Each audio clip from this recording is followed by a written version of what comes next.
Hey guys, so I decided to pull up my tarps and cover up the mounds of dirt that I've had, which are growing, everything, weeds and everything else, to try to kill off the weeds and replace the tarps area with this fabric.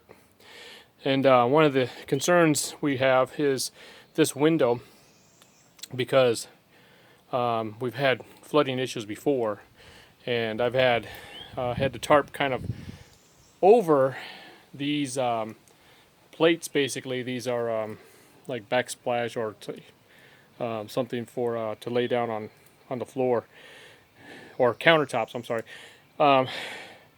So I had the countertops actually leaning up against the window with the tarps like overlapping it to so that the water would actually, because it drips a lot here, would actually come and run down the tarp itself. So what I'm trying to do is I'm trying to fill in as much as possible without actually creating, putting a lot of dirt and stuff there, because if I do that, then it will surely run up and into the into the window.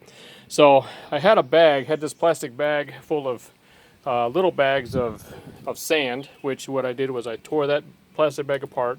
I put the sandbags down, and now what I'm doing is I'm putting these large stone, I guess you could say, that I found as we were digging this area up. There's stones everywhere. I've got them all over. But as I was pulling everything up out of this little hole, I found guinea eggs that I don't know how long they've been there. So I'm just wondering if they've fermented. So I'll get back to you on that one. But in the meantime, let me see if I can finish this up, because it may rain. I'm not sure. I kind of hope it will, because garden needs it real bad. But let me get back and we'll check these eggs out later.